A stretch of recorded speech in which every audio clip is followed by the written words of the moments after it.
नमस्कार दोस्तों। वैसे तो भगवान के द्वारा बनाई गई जो जातियां हैं, ब्राह्मण, शूद्र, क्षत्रिय, वैश्य, ये भगवान ने भी बनाया है, लेकिन कर्मों के आधार पर बांटा गया है।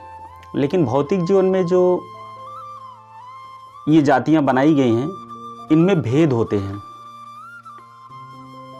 मतलब जैसे छिलकी के नीचे छिलका होता है, ऐसे ही ये भेद होता है। आज हम एक जाति के बारे में बात करेंगे, ब्राह्मण शूद्र। यह ब्राह्मण भी होता है और शूद्र भी होता है।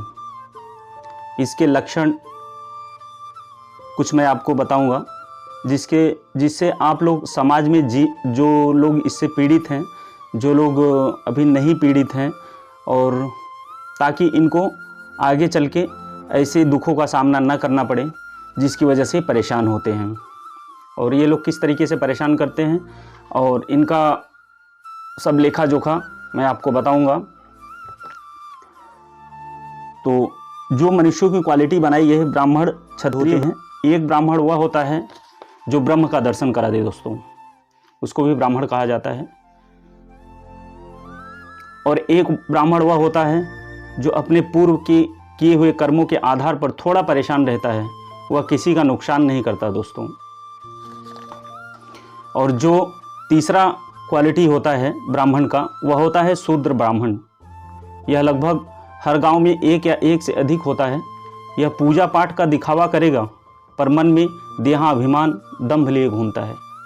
यानी कि बहुत ही इसके मलिन विचार होते हैं। यह किसी से दोस्ती कर ही नहीं सकता है कभी। इसका यह मुख्य लक्षण होता है। जब भी करेगा दोस्ती तो अपने फ़ायदे के लिए करेगा, और यह पूजा तभी तक करेगा जब तक इसके कमाई का जरिया रहता है। जिस दिन कमाई का जरिया बंद हो जाएगा, बेईमानी से और धूर्तबाजी से जब तक इसकी कमाई चलती रहेगी, तब तक यह पूजा पाठ करेगा। अन्यथा यह पूजा पाठ कभी करते हुए आपको नहीं देखा जाएगा। तिलक लगाएगा, राम भजन भी सुनाएगा, पर तिलक करने पर जो सात्विक ब्राह्मण के चेहरे पर तेज रहता है, वह इसके चेहरे पर नज़र नहीं आएगा दोस्तों। मतलब देखिए, सात्विक ब्राह्मण होता है, तिलक करता है तो एक तेज अलग हो जाता है, उसके चेहरे पे चमक आ जाती है सूर्य की तरह। लेकिन इसके चेहरे पे नहीं, इसका चेहरा हमेशा मुर्दों की तरह आप देखोगे काला पड़ा रहेगा। इसके चेहरे पे चमक नहीं रहेगी कभी, तिलक करने के बावजूद भी। भजन सुनाएगा, पर अभिमान के कारण राम नाम गाते समय भी कभी इसके कंठ से वह मिठास नहीं निकल पाएगा जो राम भजन गाते वक्त एक मिठास का अनुभव सभी भक्तों को होता है।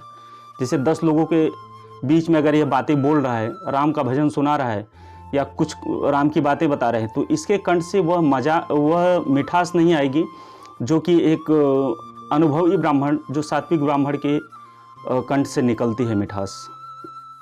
सावधान होने की ज़रूरत है ऐसे लोगों से, ऐसे ब्राह्मण शूद्रों से जो सिर्फ दूसरों की बुराई करें, मंदिर में बैठकर गाली और गंदे शब्दों का इस्तेमाल करें और दूसरों का धन बेईमानी से खाए।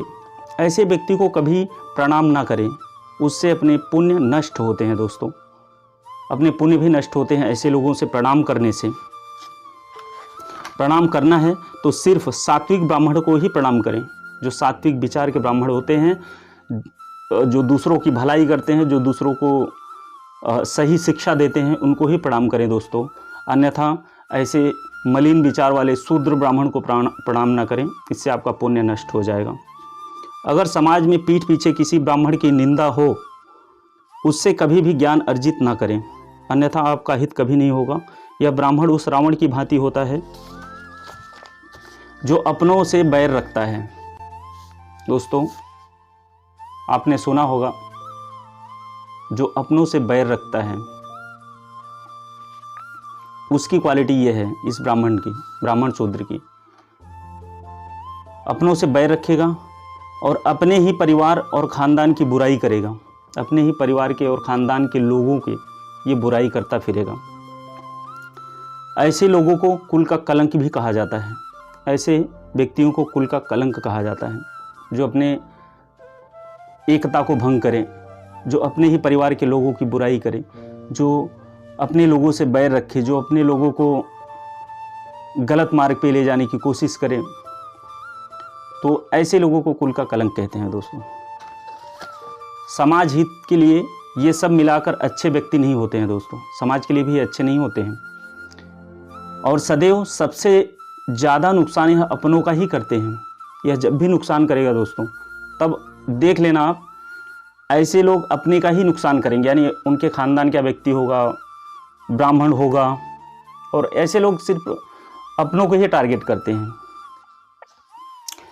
इनसे दूरी रखना चाहिए। अगर आप ऐसे लोगों को घर बिठाएं, चाय पानी पिलाएं या इनसे बराबर आप प्रणाम करने लगे तो समझिए भविष्य में आपका नुकसान जरूर करेगा। ऐसे लोगों को दोस्तों कभी भी घर पे नहीं बिठाना चाहिए, ना तो इनसे प्रणाम करना चाहिए, ना तो इनसे कोई मतलब रखना चाहिए। इनको एक अलग ही दुनिया में छोड़ देना चाहिए इनको। अगर अन्यथा ये भविष्य में नुकसान ही करेगा आपका, कभी फायदा नहीं कर सकता। यह वह सांप की भांति होता है, मतलब ऐसे सांप की भांति होता है जो अपने अंडे खुद खा जाता है दोस्तों। इस तरीके के इनकी उपाधि दी गई है जो शूद्र ब्राह्मण होता है, जो अपने का नुकसान जरूर करेगा। यह वह सांप की भांति होता है जो अपने अंडे खुद ही खा जाता है। ऐसे ही ये ब्राह्मण शूद्र अपनों को ही सदा टारगेट करते हैं। यह पहले ढूंढेंगे कि कौन सा हमारे खानदान का परिवार कमज़ोर है, फिर उसे ही टारगेट बनाते हैं। लेकिन द्वेष तो यह ब्राह्मण शूद्र सभी अपनों से करता है, लेकिन जहाँ इसे पता होता है कि मैं कुछ नहीं कर पाऊँगा, वहाँ दुम दबाकर ही रहता है। वह इतना चालाक भी होता है कि किससे मुझे नुकसान करना है किसका, और किसकी तरफ नज़र उठाकर भी नहीं देखना है, जिससे डरता है दोस्तों। इसको पता होता है कि अपने परिवार में जो मजबूत लोग होते हैं धन और तन से, उनकी तरफ नज़र उठा के नहीं देखेगा, ना तो उनके घर जाएगा, उनसे सदैव जो है अंदर बैर रखेगा, लेकिन सामने बोलने की इसकी हिम्मत नहीं होगी। तो इसके दुश्मन दो लोग होते हैं, एक खानदान के कमज़ोर लोग और दूसरे जो इसे प्रणाम ना करें। दोस्तों दो दुश्मन इसके बहुत अंदरूनी होते हैं जिससे दुश्मनी करता है। एक तो परिवार के कमज़ोर लोग, यानी खानदान के कमज़ोर लोग, और दूसरा जो इससे प्रणाम ना करें। ये दंभ के कारण, द्वेष के कारण इतना अहंकार इसके अंदर भर जाता है कि जब चलता है तो इसे लगता होगा कि मुझसे बड़ा कोई नहीं है, तो यह प्रणाम ना करने पर भी अंदर रोष कर जाता है। और इसके रोष का कोई मतलब नहीं निकलता है, बस इससे बातें नहीं करेंगे, इससे सलाह नहीं लेंगे, पारिवारिक सलाह नहीं लेंगे, तो आपका कुछ बिगड़ने वाला नहीं है। घर में और परिवार में इससे सलाह ना लें दोस्तों, ना तो घर बुलाएं इसको, बिना मौका मतलब का घर इसको नहीं बुलाना चाहिए दोस्तों। यह काम कमज़ोर लोग जरूर करें, जो कमज़ोर हैं उनको यह काम जरूर करना चाहिए। जो मजबूत हैं उनकी तरफ ये नज़र उठाकर भी नहीं देखेगा, क्योंकि उसको पता होता है कि क्या करना है और किसके साथ भिड़ना है और किसके साथ हमको नज़र उठा के नहीं देखना है, जिससे इसकी भीगी बिल्ली बन जाता है। डर के मारे उनके यहाँ खुद ही नहीं जाएगा। तो दोस्तों भगवान का नाम लेते रहें, भगवान को अर्जी लगाते रहें और भगवान से प्रार्थना करें कि ऐसे व्यक्तियों से पाला ना पड़े, और अपने परिवार की सुरक्षा के लिए ऐसे व्यक्तियों को दूर ही रखें। पारिवारिक सलाह कभी ना लें, ना तो इनके घर बिठाएं, ना चाय पानी पिलाएं, ना इनसे कभी बात करें। ये भी है, बात करेंगे तो यह पक्का है कि आपका भविष्य में नुकसान करेगा। ऐसे व्यक्तियों को दूर रहने देना है।